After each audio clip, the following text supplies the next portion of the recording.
ఈ రోజు మనము ఒక ఇంపార్టెంట్ టాపిక్ గురించి మనం మాట్లాడుకోవాలి, విచ్ ఈస్ ఫేక్ ఎక్స్పీరియన్స్ పెడుతూ ఇన్ని మిస్టేక్స్. అసలు ఫేక్ ఎక్స్పీరియన్స్ పెట్టడే తప్పు, కానీ ఇప్పుడున్న పరిస్థితుల్లో చాలా మంది ఈ ఫేక్ ఎక్స్పీరియన్స్ పెట్టకపోతే కాల్స్ రావట్లేదు, ఇది పెడతా ఉన్నారు. వాళ్ళు ఎన్ని తప్పులు చేస్తున్నారంటే అసలు ఇన్ని రకాలుగా బీజీవీలు చెక్ చేస్తారనే విషయం చాలా మందికి తెలియకపోవచ్చు. ఎస్, ఈరోజు దాని గురించి మాట్లాడుకుంటున్నాం మనము. ఎస్, ఎన్ని రకాలుగా ఎన్ని సినారియోస్ లో ఈ బీజీవీ చెక్ చేస్తారని మనం ఒకసారి తెలుసుకోవాలి కంపెనీస్. ఎందుకంటే బీజీవీ బ్యాక్గ్రౌండ్ వెరిఫికేషన్ అనేది ఎందుకు చేస్తారు? ఒక పర్సన్ జెన్యూనా కాదా, దానికి ఏమన్నా ఇలాగే చేయాలి అనేది లేదు. ఒక్కొక్క కంపెనీ ఒక్కొక్క మెథడ్ వాళ్ళకున్న ఆలోచన బట్టి వాళ్ళకున్న ప్రోటోకాల్ బట్టి వాళ్ళు ఫాలో అవుతారు. సో ఇక్కడ మనం అర్థం చేసుకోవాల్సిన విషయం ఏంటంటే, మనము ఎక్కడ ఏ కంపెనీ కూడా ఇదే ప్రొసీజర్ ఫాలో అవ్వాలని రూల్ ఏం లేదు. At the end of the day ఇది ఒక investigation. So whether the person is genuine or not, genuine candidate మనం హైర్ చేసుకుంటున్నామా లేదని తెలుసుకునే బాధ్యత వాళ్ళకు ఉంది. సో వాళ్ళ అవసరం కూడా ఉంది కాబట్టి దాన్ని బట్టి వాళ్ళు ప్లాన్ చేసుకుంటారు. There is nothing wrong with that. అయితే అసలు ఎన్ని సినారియోస్ లో మనము ఎన్ని తప్పులు చేస్తున్నారంటే, ఈ బీజీవీలో సగం ఫెయిల్ అవడానికి కొన్ని తెలిసి చేసిన తప్పులు, కొన్ని తెలియక చేసిన తప్పులు. సో అవి ఏంటి అనేది, అసలు ఎన్ని సినారియోస్ లో మనం బీజీవీ అది చెక్ చేస్తాం ఒకసారి తెలుసుకుందాం. ప్రాజెక్ట్ మారినప్పుడు, జాబ్ లో జాయిన్ అయిన గురించి మాట్లాడుతున్నాను నేను. ఆల్రెడీ జాబ్ లో జాయిన్ అవ్వక ముందు ఎలా వెరిఫికేషన్ చేస్తారు ఏంటి అనేది నేను ఆల్రెడీ చాలా వీడియోస్ ఇస్తాను. ప్రాజెక్ట్ మారినప్పుడు 100% ప్రాజెక్ట్ మారితే నువ్వు ఆల్రెడీ మేబీ 3 years నుంచి ఆ కంపెనీలో వర్క్ చేస్తున్నప్పటికీ ప్రాజెక్ట్ మారితే ఖచ్చితంగా బ్యాక్గ్రౌండ్ వెరిఫికేషన్ అనేది జరుగుతుంది. ఇది గుర్తుపెట్టుకోండి. ఇది టఫ్ జరుగుతుందా లేకపోతే నార్మల్ గా ముందు ప్రాజెక్ట్ లాగా నార్మల్ గా జరుగుతుంది, that is depends on project and client. గుర్తుపెట్టుకోండి, ఇది ఇలాంటి సినారియో జరుగుతుంది. సో మీరు అసలు ఏ ప్రాజెక్ట్ లోకి వెళ్తున్నారో మీరు ఖచ్చితంగా తెలుసుకోవాల్సిన అవసరం ఉంది. దాన్ని బట్టి బీజీవీ ఎలా చేస్తారని ఒక అంచనాకు రావచ్చు.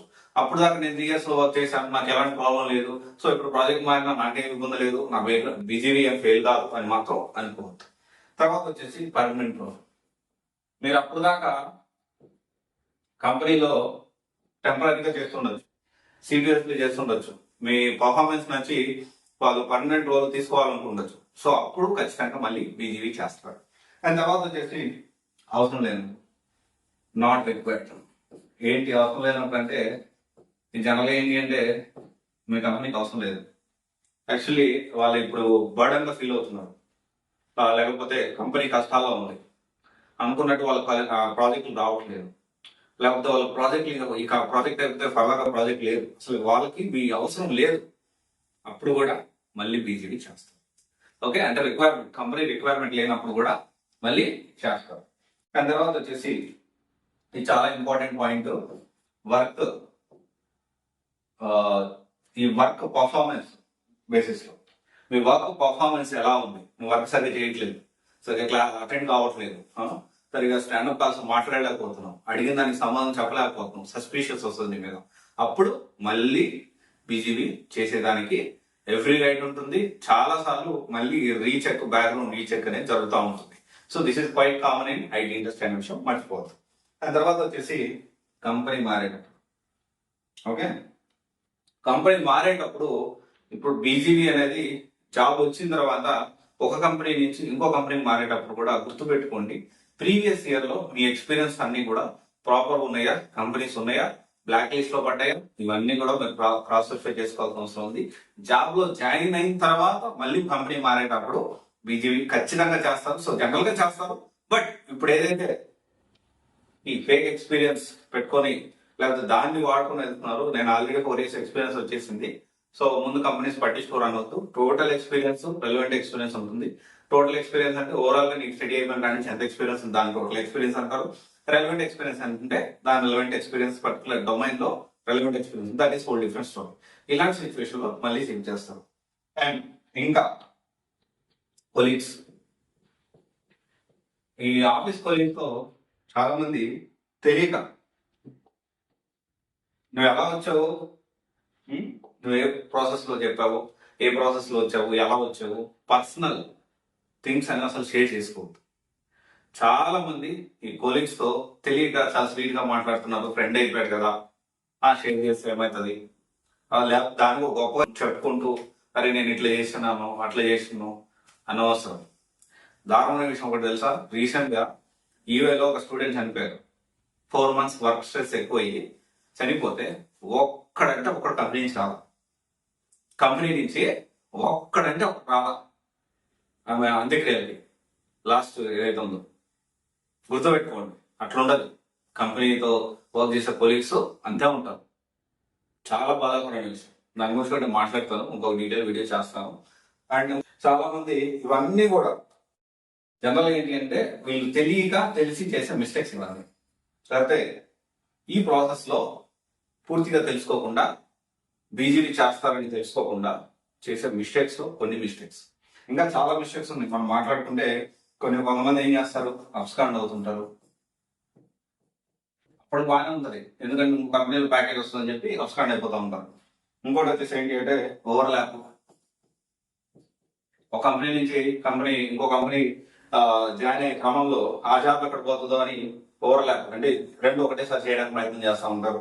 అండ్ దాని తర్వాత వచ్చేసి డ్యూయల్ ఎంప్లాయ్మెంట్, 2 జీతాలు వస్తాయి అని. ఒకవేళ ఆల్రెడీ చేసేసి ఉంటే దీన్ని ఎలా సాల్వ్ చేసుకోవాలనేది మీరు ప్లాన్ చేసుకోండి. ఒకవేళ చేయకుండా ఉంటే ఇలాంటి ఆలోచనలు ఉంటే మానుకోండి, చాలా ప్రాబ్లం అవుతుంది. ఓకే, ఎందుకంటే బీజీవీలో చాలా ప్రాబ్లం అవుతుంది, మీరు మేనేజ్ చేయడం కష్టం అవుతుంది. సో జనరల్గా ఏంటి అంటే ఫేక్ ఎక్స్పీరియన్స్ పెట్టినప్పుడు కానీ జాబ్ లో జాయిన్ అయిన తర్వాత ఇన్ని సార్లు అయ్యేదానికి ఛాన్సెస్ ఉన్నాయి బీజీవీ. మళ్ళీ మళ్ళీ గుర్తుపెట్టుకోండి, బీజీవీ అనేది ఇంకా చాలా రకాలుగా జరుగుతుంది. మీ సినారియో చెప్పండి, ఆ సినారియో బేస్డ్ బీజీవీ ఎలా ఎలా జరగవచ్చు అనే దానికి నేను మళ్ళీ డీటెయిల్ వీడియో చేస్తాను ఖచ్చితంగా.